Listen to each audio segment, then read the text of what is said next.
Thank you for being here. We have two candidates seeking the office for the 3rd District State Assembly, SONIA AERY and James Gallagher. To tell you a little bit about this district, the California State Assembly has 80 members and is considered the lower house of the California State Legislature. The term is for 2 years and the annual salary is $1,241 plus per diem. The job of the assembly person is to pass just and fair laws for all of us as the citizens of California.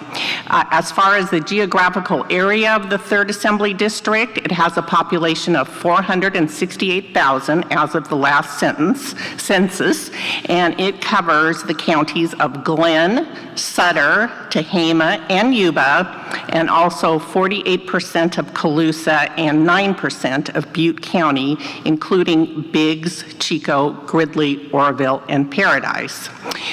Each candidate will have 2 minutes for the opening statement, 2 minutes to answer the questions, and 2 minutes for the closing statements. I'd like to introduce our media representatives and thank them for coming. We have Mark Albert with North State Public Radio. Thank you, Mark. We have Asia Shiraga with the Chico News and Review. And we have Riza Johnson with the Chico Enterprise Record. So thank you again. As Ms. Barger said, the candidates have drawn names to determine the order of the opening and closing. Mr. Gallagher will start his opening for 2 minutes. Thank you.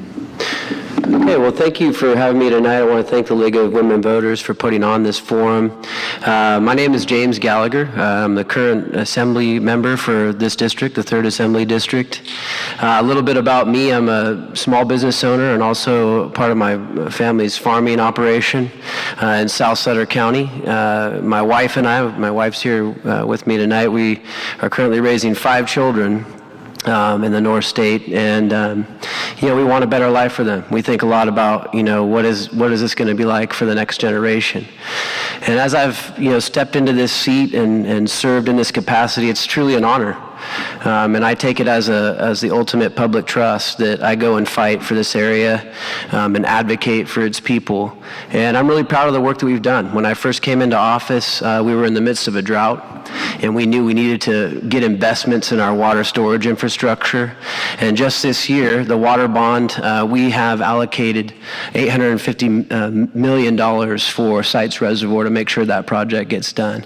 And that was due to a lot of people coming together, working with stakeholders throughout the state, throughout the North State. So I'm very proud of that work. I've been a leading voice for providing accountability and transparency at DWR in the aftermath of the Oroville Dam. My family was evacuated during that incident. I take this very seriously, that we ensure the protection of our community. And so I'm proud of that work. I'm also proud of spearheading efforts to combat the opioid crisis. I passed legislation this year that cracks down on fraudulent prescriptions. And also we were able to get the first take-back program in the state. We were able to get that legislation passed this year. So a lot of accomplishments, I think, over the last 4 years. And I'm going to continue to go against the status quo in Sacramento, because I think we're moving in the wrong direction, and more on that as we get further into the forum. Ms. AERY. Great. Well, thank you, everyone, for being here tonight. I want to thank the League of Women Voters of Butte County and Risa, Aisha, and Mark for being here. My name is SONIA AERY. I'm a small business owner. I'm a housing advocate, and I'm running to represent the 3rd District in our state assembly. I was born here, just down the street at Enloe Hospital. I grew up in Yuba City. I got my degree from UC Davis in community and regional development, and then got my master's degree in city and regional planning from Cal Poly in San Luis Obispo. After that, I worked in the nonprofit world for a few years, teaching people about financial stability and home ownership education, and that was just after the 2008 financial crisis. So I learned a lot at that point about the dangers of deregulation, particularly in the financial industry. After that, I kind of followed in my parents' footsteps, and I have a small business here in Chico, where I've lived for the last couple of years. And every day I talk to working families in this district, and people are struggling, and people feel like they've been left behind.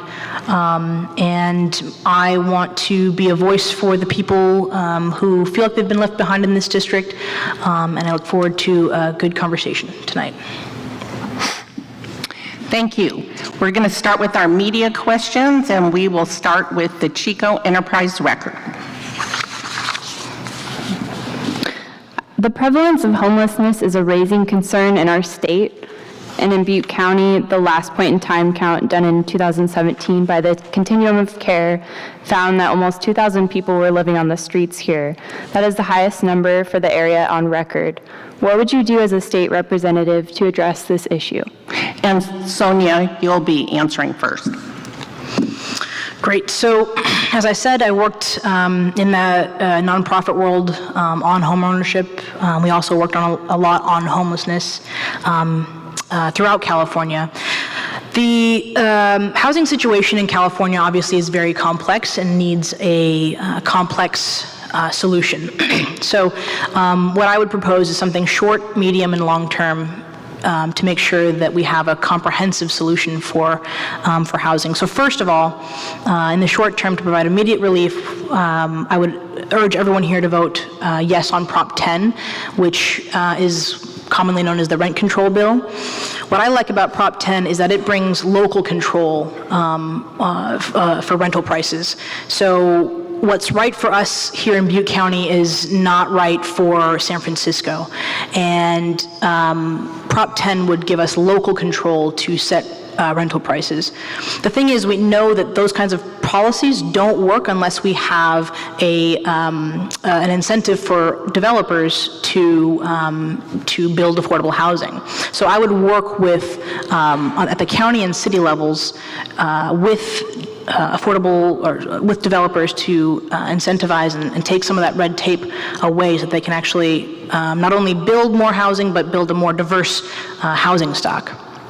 Finally, I would want to reprioritize career technical education so that we can kind of replenish some of that labor supply from the building trades that we lost because of the 2008 financial crisis. A lot of those people did not come back to the building trades, and now that's contributing to higher building costs. So it's not a simple solution, but I think if we implement those kinds of things, we can make sure that long-term that we really mitigate the housing crisis in California. Mr. Gallagher. Homelessness is a very serious issue facing the district, and I mean, no matter where you go in the district, you see the prevalence. I think this is something that has always been with us. Maybe it's become a little bit more visible lately, and we've definitely seen increases in the number of homeless in all of our communities. So let's talk about what we're already doing. The state has the No Place Like Home program that's going to help provide funding for locals to do housing projects, affordable housing projects that are focused on people who are homeless. And so that's going to be helpful. But the other thing is really working with our localities on things that are already in progress and building upon those. So, for example, down in the Yuba City, Marysville area, I've worked with Habitat for Humanity and the Salvation Army and trying to connect them with resources and trying to ensure projects get off the ground. Up here in Chico, I've been working with your mayor, who is really trying to get off the ground a community court program that I think would be very helpful in helping address people who are homeless and are in need of help, whether it's from mental health or drug abuse issues. You need to get them into services and ensure that they're getting that treatment, because you could put them in a house, but if you don't deal with the underlying issues, you're not going to tackle the problem. The other thing is we need more affordable housing. And this is one of the reasons I think that the state is moving in the wrong direction. We have passed very strict environmental laws, this California Environmental Quality Act, that makes it very hard to build new housing in this state. And we need to get out of the way of developers so that they can build those units. Here's a fact. We've only built 100,000 units in California over the last 10 years, when we should be building 300,000 to address the demand. If you actually built to that and you increase the supply, the price would go down. Rent control is not the answer. Actually, rent control, wherever it's done, has led to less units. Thank you. Our next question will come from the Chico News Review, and Mr. Gallagher will answer it first. Thank you. My question is, how do you propose we work toward gender equity in the workforce? One, you need to ensure that there's better understanding in our workplace of trying to hire more women to important jobs, and that starts also in government, but also in the private sector. And I think you're actually seeing a big growth in that from the private sector, who realizes that they need women, that they bring a very important perspective that helps them in terms of marketing to their customers and ensuring that their products and their services get out there. There's very much a profit motive that can be had by ensuring that you have more women in your workforce. So I think that's one big part of it. Again, it's education. It's ensuring that there are resources available to everybody, and that's part of it. Is that everybody should have access to resources that are available in work training. There's a lot more apprenticeship programs now that are actually targeting towards women. Many of the trades are focusing and marketing towards women. Please come into these skilled workforce where you can build a career. So I'm going to continue to work with the private sector and find ways to connect public resources that will help address the situation. Ms. AERY. Well, I agree. I think it does start in government. Representation certainly matters. I think seeing more women in positions of leadership, it's incredibly important for young women to see that. And I've had clients of mine come up to me and say, it's pretty cool that you're a woman business owner here in Chico. It's also, I've heard comments about saying, people saying it's pretty cool that you're a woman of color in Chico. We don't have a lot of that. But yeah, it's important that young women have role models, people in positions of leadership. That's what I've tried to do here in Chico. I've tried to be really active in the community and really visible so that young people see that this is not just, an old boys club, that young people can have a voice and stand up. And I think that we've seen that tremendous energy in the last couple years in particular, kind of as a response to some of the things that have been happening at the higher levels of our government. And it's incredibly encouraging to see that. I think, companies are seeing that there's an incredible untapped potential, incredible problem solving that comes with having a more diverse workforce, and women in positions of leadership is certainly part of that. Thank you. North State Public Radio, and Ms. AERY, you will answer first. Okay, our region has many pluses, and I'm sure it's a place that you're proud to call home. The district also tends to lag the state in terms of economic opportunity and activity. What could be done to improve that, and what are some of the industries or strategies that you believe might be successful that haven't been tried or offered by someone else? So yeah, there are a lot of incredible things about Chico in particular, but the North State, a lot of people don't realize some of the incredible companies that we have up here. Obviously, we're really famous for having Sierra Nevada Brewery up here. Build.com is a really great company that's up here. Clean Canteen. We have these incredible companies who are up here and call Chico home. I think a way to encourage more of that is to improve in our infrastructure, invest in our infrastructure. Our roads are in terrible disrepair. It's really hard to get up here. We are so far removed from Sacramento, from San Francisco. One of the things that we're hopefully going to have in the coming years is the high-speed rail. That's really going to connect us. Now, the closest stop right now is in Sacramento, but there are plans to expand up to Oroville in the coming years, and that will really get us better access to Sacramento, to LA, to San Francisco, and it's going to not only encourage workers to get kind of better jobs, but it's also going to encourage companies to not be afraid to set up branches out here. It's an incredible place to live up here, but at the same time, 43% of the working families in our district are making $19,000 or less. We have a long way to go toward making this a more sustainable place for people to live. But I think that improvements in infrastructure in particular will go a long way to helping us get better access to those kinds of jobs. Mr. Gallagher. Here's another area where at the state level we're moving in the wrong direction, and I'm trying to fight against it, is big government. Big regulatory government makes it very hard to bring jobs to this area. Let me just give one example.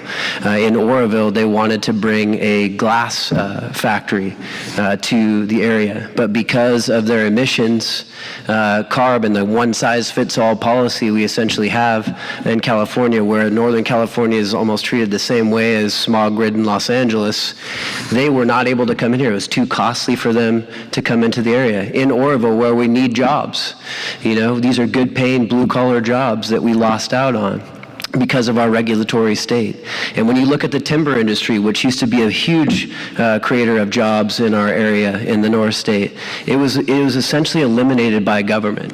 And we're still recovering from that in many areas. We have generations of generational poverty as a result.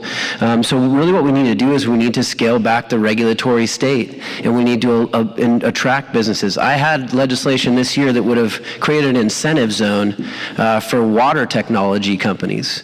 Here in California, we know we need to get better on conservation in so many different ways. Why not incentivize, through tax incentives and otherwise, to bring those businesses right here to the North State where all of our water comes from? So I think we need to bring back enterprise zones where there were tax incentives for if you hire someone locally, you get tax incentives for that. We need to do more workforce training so that we're training our young people for the jobs that are here, because there's actually, as SONIA said, there are a lot of great businesses here, manufacturing. They need skilled workers.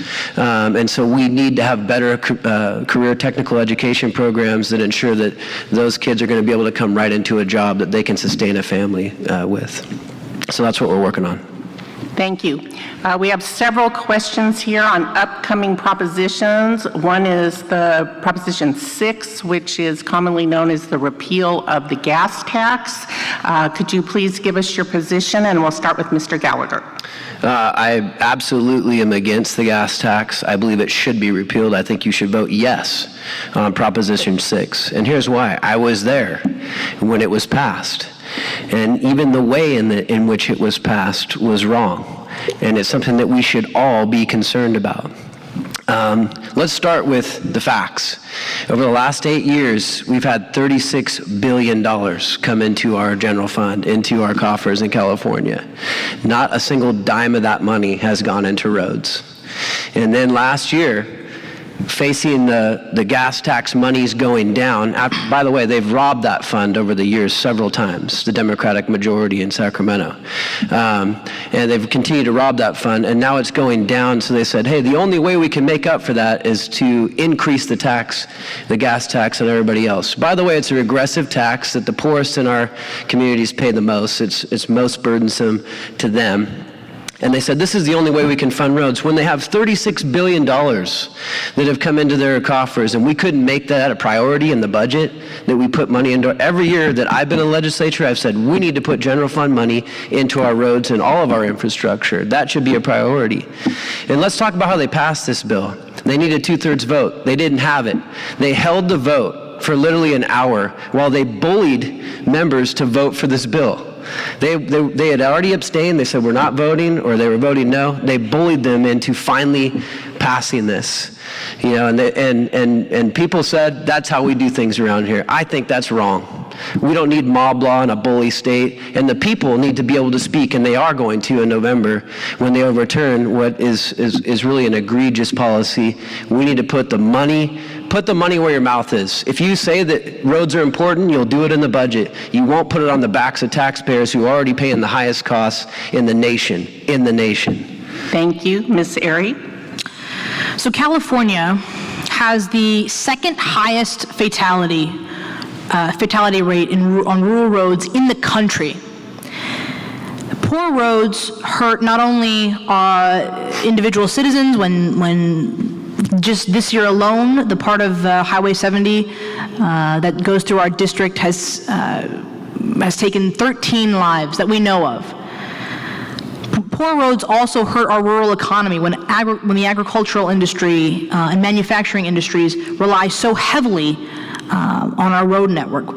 And while they're in this state of disrepair, that threatens that increased costs to the North State businesses, because now they have to put more maintenance into their own vehicles and spend more on getting their product out. The tax on gasoline hasn't increased since 1994. Gas-powered cars are the single biggest source of pollution in the country. If Prop 6 passes, we as taxpayers will essentially be subsidizing the fossil fuel industry. Prop 69 already requires that this revenue goes directly toward infrastructure improvements. And the North State already has hundreds of projects that are going on as a direct result of this, including widening roads, repairing bridges, upgrading sidewalks, filling potholes, things like that. These are crucial not only for public safety, but those are investments in our infrastructure that will attract better jobs. The state also just approved over $8 million for a daily bus that goes from Reading to Sacramento every day. If Prop 6 passes, that's gone. I think everyone needs to vote no on Prop 6. Thank you. We have a question here.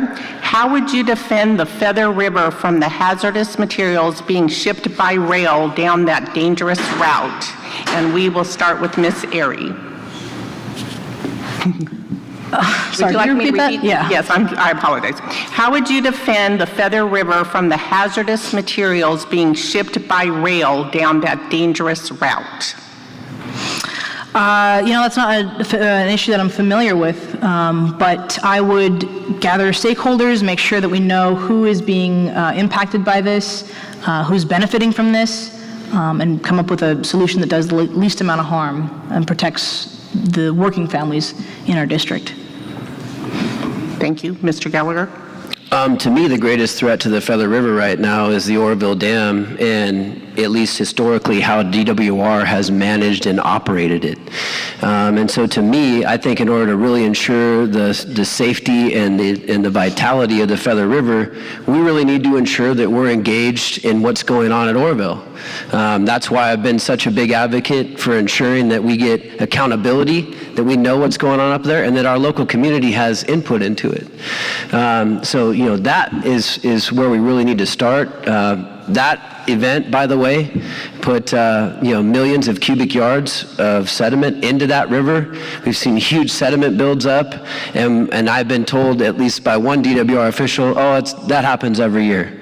I'm sorry, I've seen it. I've lived here my whole entire life. We need to do something about it. Our district attorney here in Butte County has rightfully sued the state over it. And I hope he's successful in ensuring that they are accountable for what they've done to our Feather River watershed. As far as the rail issue, I mean, that's something I would have to look into as well. But, I know at the federal level, one of the things they're doing is trying to improve the rail cars that are coming, that they are safer cars that are coming down our rail lines. A lot of that's being done at the federal level, but certainly we can work with our federal partners to help and ensure the safety. We certainly don't want to see oil or anything spilled, any kind of toxic things spilled into our river. But really, I think that's about working with our federal partners on that. Thank you. The state auditor released her report on homelessness in California this past April. Her conclusion is that the state needs to do a much better job of addressing our homeless situation. What solutions do you suggest for your district? And we will start with Mr. Gallagher. What was the first part of that question? I'm sorry. Well, the state auditor released her report on homelessness in California this past April and admonished the state legislature that they needed to do a much better job on addressing our homeless situation. Right. So what solutions do you suggest for your district? Well, we talked a little about this already, but I think, one of the first things is that you have to address those who are in danger of becoming homeless and those who have recently slipped into homelessness. And in that group, the biggest issue is cost of living in this state. And what's driving the cost of living in this state is big government solutions out of Sacramento. That's the reason why we pay the highest for our utility costs. How's your PG&E bills looking lately? That's because we just raised the RPS standard to 100% now, which requires these utilities to buy expensive power, more than they would otherwise, and that means your rates go up. They've been going up. They've already been going up. There was a study on this that showed that we actually pay 40% more for our utility rates in California than anywhere else in the nation. And then then we talk about jobs. Commercial industrial rates are at 80% more than anywhere else in the nation. And why do you think it's hard to attract employers to come to these areas when you have those kind of utility costs? Housing costs are going through the roof. Rents are going through the roof. And it's because we don't have enough supply. There's not enough units. If we had more supply, it would drive the price down. It's very simple economics. You have more supply, the price comes down. We're not building enough units. If you put rent control in place, and I'm glad we had a chance to talk about this, rent control everywhere it's been done leads to less units. So do you want to introduce into a place like Chico less units? That's going to drive up, that's going to make it even harder for you to find housing. We need to get people into that. Then we need to deal with mental health and drug abuse issues, because in many of the cases, folks that are homeless, that's what they're dealing with. And unless you address that underlying issue, you're not going to have that kind of success. You need to have wraparound services. It's not just a housing-only model. That won't get you where you need to go. And in order to do that, there's not enough resources. You have to work with the private sector. You have to ensure there's more units being built. Ms. AERY. So Utah has essentially eliminated homelessness from the entire state. The way they did that was they provided homes for the homeless. And that actually drove costs down. That saved money on ER visits. It saved money in law enforcement costs. There are a couple of things that we can do. One of them is to just start providing housing. Not necessarily single-family homes or anything, but SROs, things like that. But the importance in that is a diverse housing stock. So, like I said, single-family homes are not right for every family. 1- and 2-bedroom apartments, single residence occupancy homes, so SROs, things like that. And a couple other things that we can do is vote yes on Prop 1 and Prop 2. Prop 1 dedicates funds to develop affordable housing for veterans, who are a pretty large part of our homeless population, unfortunately. Prop 2 diverts funds that are unspent mental health funds toward developing housing for people with mental health issues who may be suffering from homelessness or may be at risk for being homeless. Those are two solid things that we can do right now. the other thing would be to just, start providing homes. This is not rocket science. We can do this, Thank you. We'll return to the media, and we will start with the Chico News and Review. And it will go to Ms. AERY. Thank you. Here's my question. How do we maintain citizens' Second Amendment rights while also ensuring that guns stay out of the hands of young children, criminals, or those who could pose a threat to themselves or others? Yeah, the good news is that California is a national leader on this. Since 1993, the firearm death rate in California has decreased by over 50%, while in the rest of the country has decreased by about 16%. I think one of the big things about this is people think that all Democrats just want to take away everyone's guns. No North State Democrat would want to do that. I grew up with a lot of, family friends who were farmers, who use guns to protect their farms. All we're saying is let's make sure that people with criminal backgrounds, people with a history of domestic violence, those folks should not have access to weapons of war. Okay, AR-15s are not hunting tools. They are weapons of war that are specifically designed to kill as many people as possible in the shortest amount of time possible. So despite having the strictest laws in the nation, I will say, in California gun sales are reporting the highest sales in recent years. Okay, so we know that tough gun laws are not negatively impacting the gun industry. California is already doing a lot to make sure that we have safe gun laws. Of course, there's more that we can do, and I think the first thing is to make sure that people with criminal backgrounds, people with histories of domestic violence, don't have access to these guns. Mr. Gallagher. The only problem with what was just said there is that's not what's happened in California. In fact, we have passed laws that focus not on criminals and not on the violent, but actually on you, the law-abiding citizen. And they uniformly ban you from owning certain guns. They want to make it so you can only purchase one gun in a month. They want to continually infringe upon a law-abiding citizen's First Amendment rights. Second Amendment rights, but do very little actually about the criminals. Let me just give an example. The APPS program at the DOJ is supposed to target those who have a felony or should otherwise not own a firearm. They are supposed to be going to these people's houses and taking their guns away, and they have a huge backlog. It's like 10,000 people who are prohibited persons, shouldn't own firearms. They have them. DOJ hasn't taken them away. Why aren't we doing that? Instead, we're suing the president and spending a bunch of money on that instead of focusing on criminals and people who should not be owning firearms in the first place. We also have decriminalized possession of a stolen firearm. We took that from a felony to a misdemeanor, right? We also passed laws just in this last term that said if you commit a crime using a gun, we will actually reduce your sentencing. We won't allow for sentencing enhancements on that. So we're going in the complete wrong direction. We should be focusing. And yet with all these tough gun laws, let me ask you this. We still had San Bernardino, those terrorists who went in and killed a bunch of people in a county office building. We still had Rancho Tehama in our district, where a guy still got a gun and went and shot up a school, shot up his friends and neighbors. So it's not these gun laws that are helping stop that thing.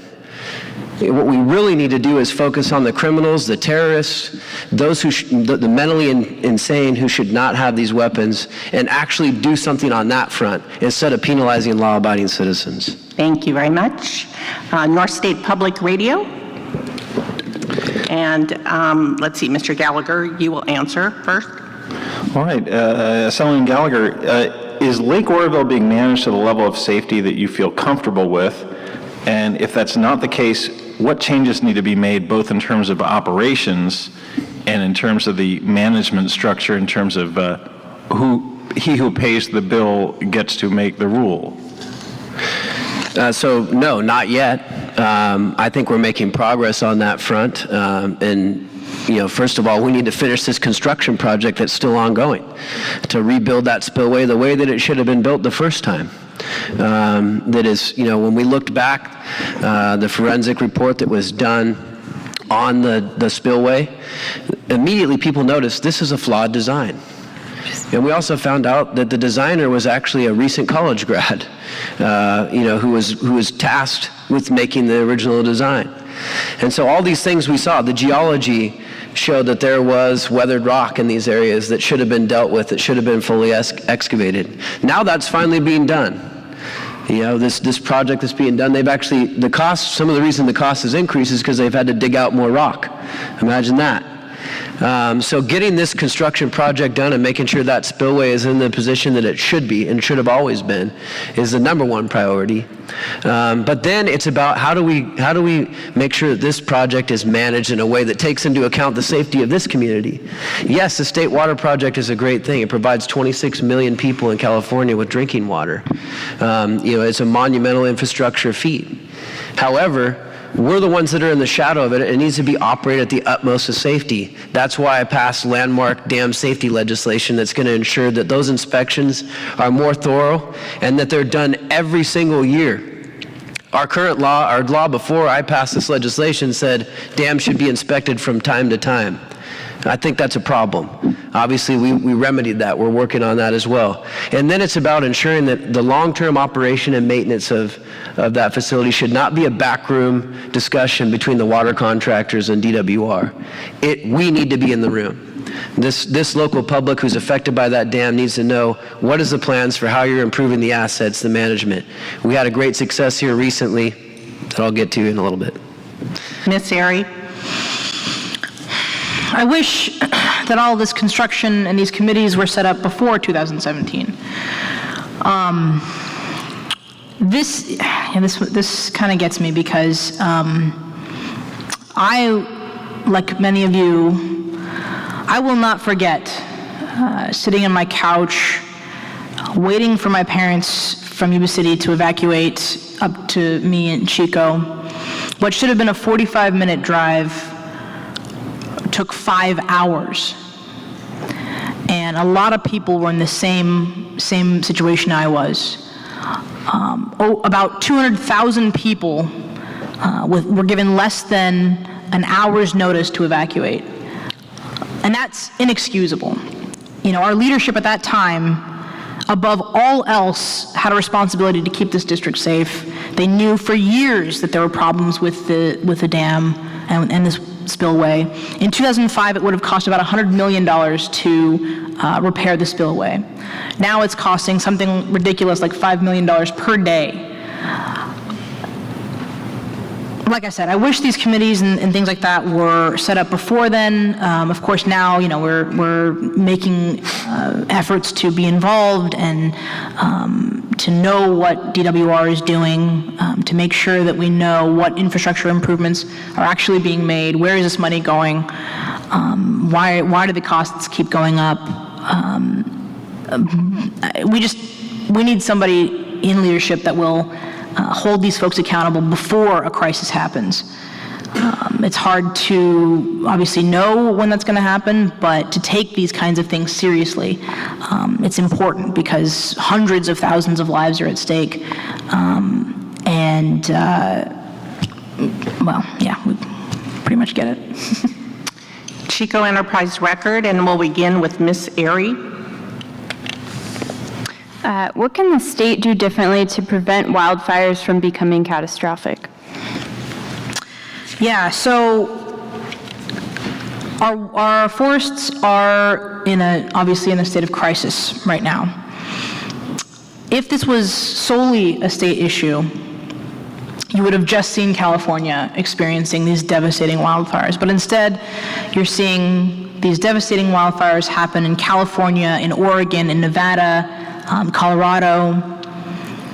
It's because the U.S. Forest Service at the federal level has been steadily defunded as a result of a Republican-led Congress.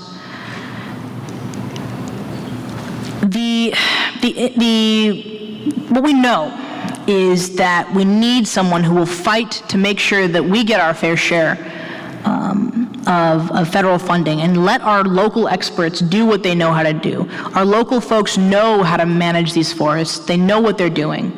But when you defund them to the point that they can't do their jobs, we're going to have more of these kinds of devastating wildfires. Our forests are so important for so many different reasons. Obviously, to house our fish and wildlife, to provide jobs in forest management and things like that, and to our to support our agricultural economy. When we have our local folks, doing what they know how to do, managing our forests well, we can definitely mitigate a lot of these risks going forward.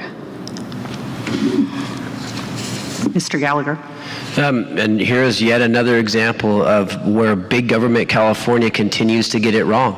And for at least the past 30 years, those in power in Sacramento, and it wasn't us, those in power in Sacramento have supported these big environmental regulatory policies that have made it so you can't cut a tree, that have made getting a timber harvest plan very difficult to get. You talk to anybody in the timber industry, it's very difficult to move forward with just doing thinning that would actually improve the forestry health. We haven't been doing prescribed burns that we should be doing. Here lately, we've had some converts to that. Johnny-come-latelys in the legislature. But we need to be doing a whole lot more to better manage our forests. And that's true. A lot of it is federal forest land. But the big government people in Sacramento have been supportive of those efforts at the federal level to restrict logging and responsible forestry management in the federal forest. They've been right there alongside those folks, encouraging it. It's actually a Republican-led Congress that's been trying to reverse that over the last 4 years. And it's pretty hard to do when they've created this huge regulatory structure. Again, these big government have left us all less safe. And you talk about reducing carbon. When one of these catastrophic fires torches off, the amount of carbon that's put out in the atmosphere dwarfs anything that we could do in terms of, we're taking a guy's perfectly good 2007 truck off the road, and taking him out of business. He doesn't have a job anymore. And meanwhile, we've ignored the forest and it's torching up and causing death and destruction in its path. That's why we've been in this situation. And we need to reverse it. That's why California's been moving in the wrong direction. I'm going to continue to fight against it to get us back to where we actually do some responsible forestry management that will create jobs in our area, put people back to work, and will make sure that our forests are healthier and they're safer for our communities. Next question. With millions of Californians unable to afford health care, the Assembly leadership failed to act on SB 562. What will you do to pass legislation that ensures universal and affordable health insurance for all Californians? And we will start with Mr. Gallagher. I would not support SB 562. What it is universal single payer. And that's not just me talking, that's actually the Speaker of the State Assembly, who's a Democrat, who said that would cost $400 billion. We have no way of paying for it. There's no plan for how you pay for that. Just to give you some context, our budget this year was $200 billion. So you're talking about double the budget to pay for this single payer program just in California. And yes, we have some big challenges in healthcare. We definitely do. But part of the reason we're facing those challenges is because of government interference. It's the Affordable Care Act that gave insurance companies. It's the Affordable Care Act that gave insurance companies. That they may not make any comments or hand gestures. Thank you. Thank you. It's the Affordable Care Act that gave insurance companies corridors so that they could make profits. It's the Affordable Care Act, that has driven premiums up in every case. In California, the exchange premiums have gone up every year. And so we're paying more and more premiums every year. Healthcare is much less affordable, and we have less access to it as well. When you go to the hospital, they are charging you, if you have commercial insurance, they're charging you more, right? Because they're making up for the fact that we're underpaying in Medi-Cal. What we really should be doing is we need a program that actually helps the indigent get access to care, and that helps those with pre-existing conditions. Like some good folks that I know, they have a son with hemophilia, and he can't help the fact that he has hemophilia and that he's a higher risk. But we need programs to help ensure, and we do in California, but we need to grow them, that those with pre-existing conditions have that care. And when we do that, then we can have a true free market of healthcare for everybody else. And I don't have to pay for Bill Gates or Elon Musk's healthcare. Why should we do that? They can afford it. Thank you. We need to take care of the real issue. Time is up. Ms. AERY. So, establishment leadership, unfortunately on both sides, are trying to make healthcare more expensive while covering fewer and fewer procedures. And that's because they care more about the profits of the health companies than they do about the rest of us. What I would want to do is make health insurance portable. People change jobs, okay, whether it's of their own volition or something forces them to change jobs. But then we have to worry about whether the next job has health insurance and whether that health insurance is going to cover the same things at my last job. It's absurd that we burden employees with those kinds of decisions when they're already facing that kind of financial instability. So we need to tie health insurance to the person, not to the job. And by the way, as a small business owner, that would save us a bit of money as well. The other thing about paying for Medicare for all, the thing is we are already paying for it. And on top of the premiums, we're paying for deductibles, and we're paying for out-of-pocket maximums, and we're paying co-pays, and we're still not getting access to every procedure. Medicare for all fixes that, okay?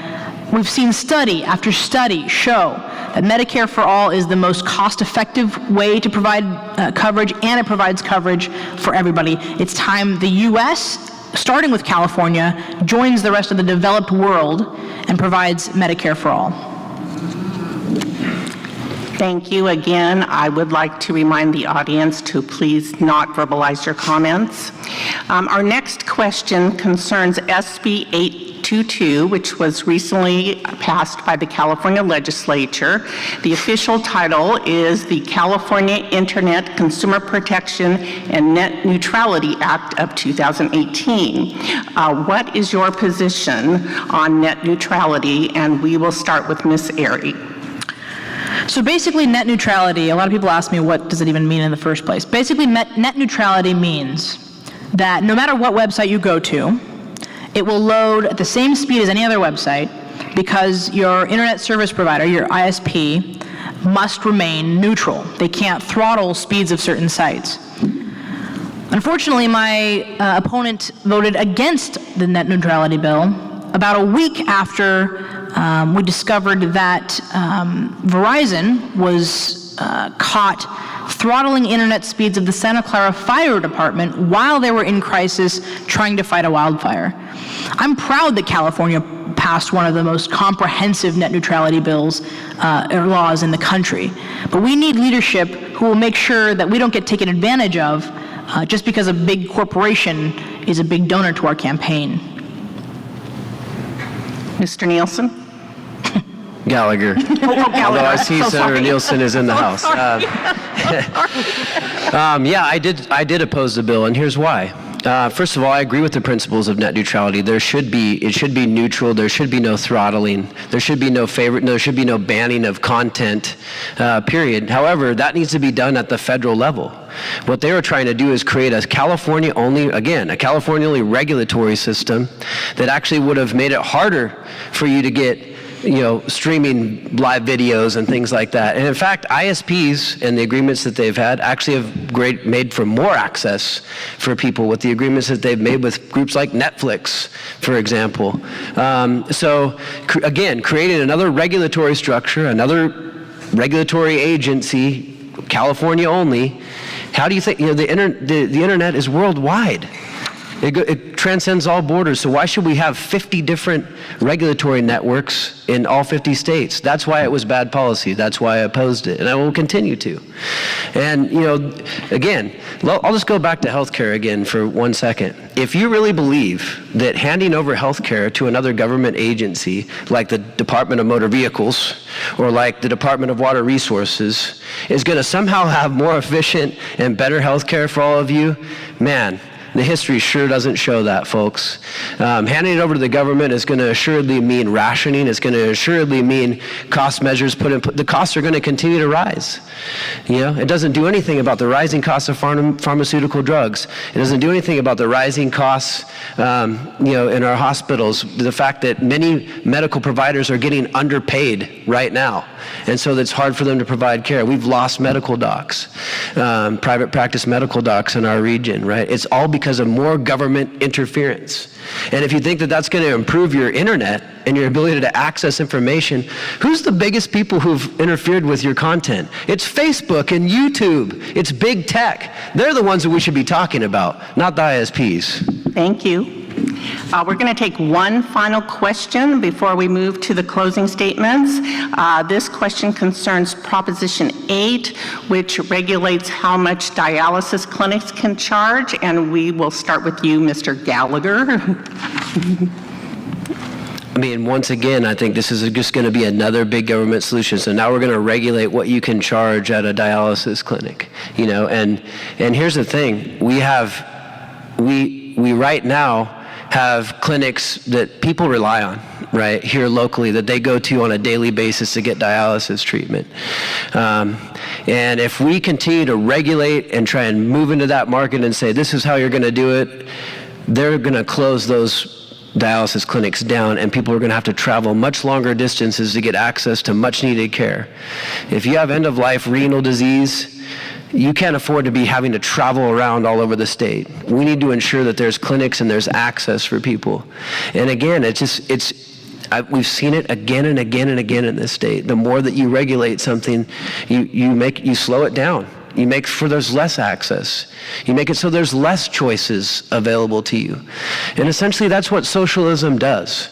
And that's where we're heading in this direction. We in California are now heading in a completely socialist direction. And you think that we would have learned from history that it doesn't work. When Boris Yeltsin came for the first time to America, he went to a supermarket, he couldn't believe it. He's like, look at all these choices. You can get your meat, you can get seafood, you can get your produce, all this fresh stuff. Even Gorbachev doesn't have this choice, right?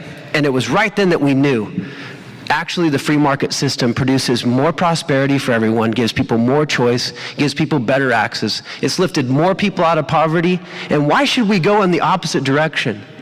The opposite direction that has led to the ash heap of society, that's led to more human rights objections in the world. I don't want to head that direction.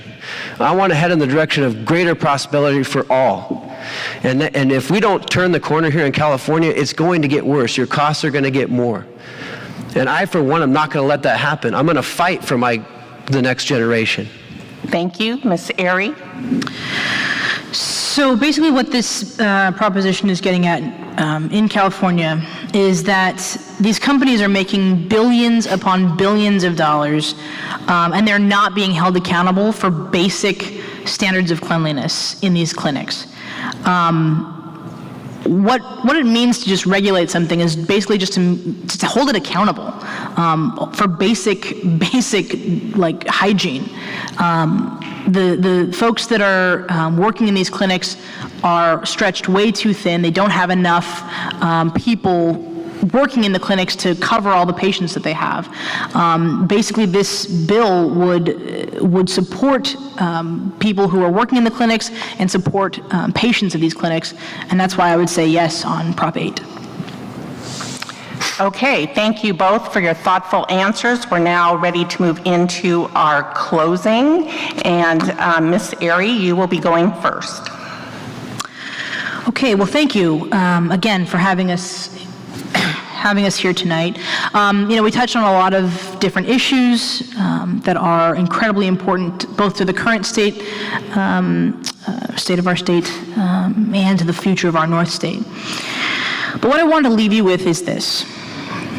Representation is important. And this year, voters will finally be able to choose who we want to represent us in Sacramento. The choice is essentially between someone who answers to the 1% and someone who answers to the rest of us. Unfortunately, my opponent answers to big corporations like AT&T, Chevron, Monsanto, And every day I answer to people people who are working and living in this district, struggling to make ends meet. My opponent voted not once but twice in favor of the tortuous practice of gay conversion therapy. I've personally rallied against forces like that so that we can all be treated with equality and dignity and respect. My opponent also voted against ending mandatory arbitration practices mandatory arbitration that prevents victims of workplace sexual harassment from coming forward with their stories. I believe that everyone deserves to be free from workplace sexual harassment. My opponent filibustered the passing of SB 100 and fought against clean energy in California. The author of SB 100, Senator Kevin De Leon, endorsed my campaign about 3 weeks ago. So I just want to leave you with this. Just be informed about your choice this November. Will you choose somebody who works for the 1% or somebody who works for you? Thank you. Mr. Gallagher? We've gotten the chance to really work together and know each other over the last 4 years as I've represented this district. I live here, I raise my family here, and I care about what happens in the North State, and every day I go and fight for our communities, for the people that live here, each and every day. And what I try to do is I try to find ways that I can work across the aisle, and we've done that in tackling the opioid crisis. I was part of a bipartisan coalition that passed landmark legislation this year, first drug take-back program that the manufacturers are going to pay for in our local communities. I even authored actually a tax on the manufacturers to help pay for the health treatment that we need in our communities, because so many people have been addicted to these drugs, and that we need more treatment for people. I've worked across the aisle to expand broadband. I was a principal co-author of legislation that's going to provide the funding to expand broadband and provide more internet opportunities to people in the North State and in rural areas.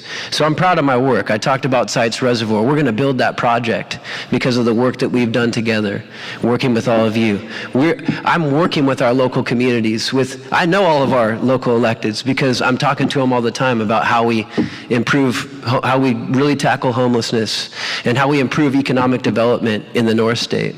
I'm authoring legislation. I'm getting it through. I'm passing it. Yeah, I'm a Republican. I'm in the minority down there, but I still am able to get things through and get them passed and signed into law. I'm helping protect our communities.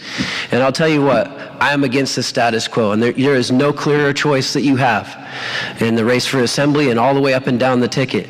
We can go down the road to the path to socialism and more bigger government solutions that are raising your costs and make it harder to live, or we can go the opposite direction. I don't want to go down that path. You can go down the path of Kevin De Leon, whose legislation has jacked your utility rates and who has an abhorrent record on sexual harassment in the Senate. Or we can go down a different path. I hope you'll come down that path with me. Thank you. Our time is up, and we would like to thank our candidates. Please join me in applause for their participation.